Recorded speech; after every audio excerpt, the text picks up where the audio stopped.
All right. Hello, Wolf Pack. Hey, I just wanted to give a little clarity in something that I've realized after the news of the last couple days might not be crystal clear for some people, especially those who are just seeing the news and they're familiar with the word Saitama. And so wanted to explain that the Saitama that I've been talking about since you've seen me in the last couple months talking about Saitama Wolf Pack is not the same as the guys who were arrested and or indicted by the U.S. government. It is not the same team. It's not the same token. It's not the same background. Now, let me just explain a little bit like the connection between the two using the same word, Saitama. So Saitama Inu was a token that was created on the Ethereum blockchain right at the very end of May in 2021. And it went from basically June through November 13th, 2021, and really became explosive. That's the conversation or the narrative that we're still talking about. And in fact, millions of people are still talking about it. What happened? What we're realizing now more and more is that a lot of the hype that was made to bring that token from 0 to 7 billion were things that were done. We understood there were things that were inappropriate. There were airdropped tokens. There were devs that were given free tokens or selling tokens. We didn't fully realize the type of things that we saw with the legal government documents of completely illegal activities. Market manipulation, essentially, is one of them. And so wanted to make it clear that the people behind the SWP, which is the new hashtag for the Saitama Wolf Pack on the Solana blockchain, which was originally started in June 14th of 2024.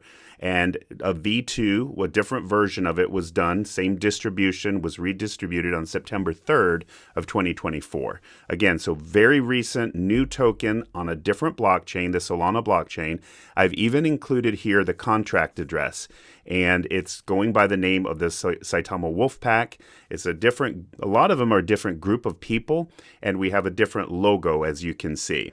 But the most important thing, if you were to be buying any token, is to make sure you have the accurate contract address. There's got to be at least a dozen different Saitamas out there. So if somebody just saw the word and wanted to buy a Saitama, typed it in, they might have a dozen different ones. There's a great risk that you could buy the wrong one. So make sure it's the one, if you're interested in specifically the Saitama Wolf Pack, the one that I've been talking about, it's the one that starts with 6IFO. Again, do your own research. I'm not a financial advisor.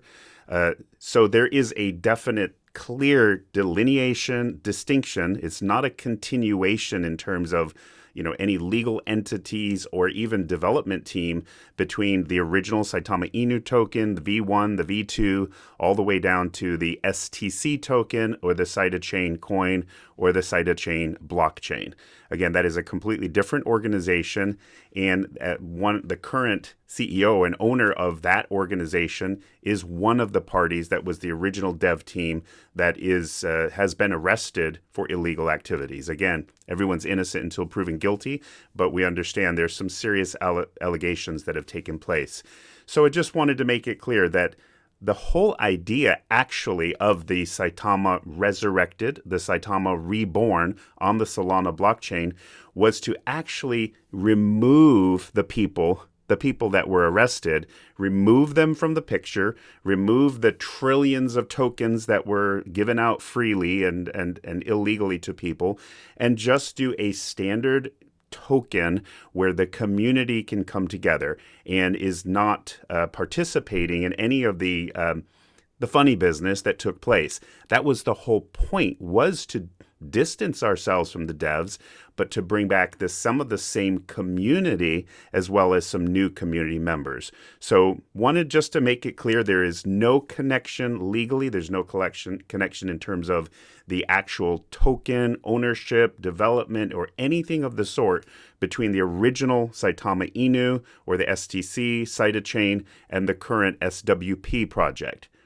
The idea is bringing together a group of people who have been through something, some of whom experienced the massive upswing, and many people now coming out as of the last few days realizing that they have lost a lot of money and they truly were victims of a crime.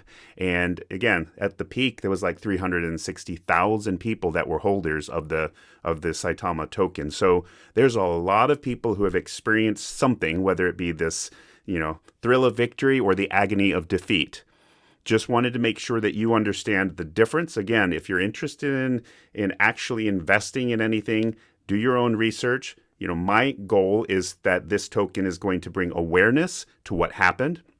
We're working on a lot of interviews and videos to build up a documentary about the project. And in this case, it's going to be about something that's, going down in history with a very infamous name. And that's why, we're also using our cash tag of SWP, short for Saitama Wolf Pack.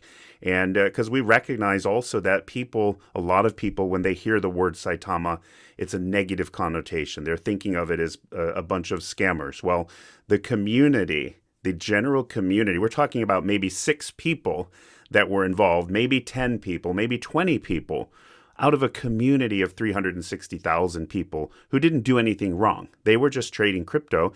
Many of us, it was our second or third crypto that we had ever invested in. For me, it was Doge, and then it was Shiba Inu, and then Saitama Inu. That was basically my main tokens that I had invested in, and the one that just blew off the charts was Saitama Inu. I didn't do anything wrong. I was just getting into this conversation and getting into the crypto. Now, again, our hope is that the bull run is going to bring some really exciting developments in the crypto world.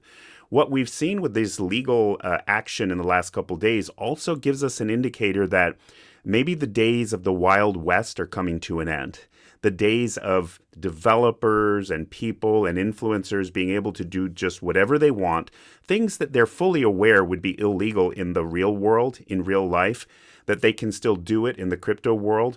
I think the government action is showing that you can't do that even in the crypto world, and they're cracking down on it. So in many ways, it's a good thing, because for mass adoption to take place, we need to have some guardrails. We need to have some regulation to stop the people who are just outright doing the wrong thing.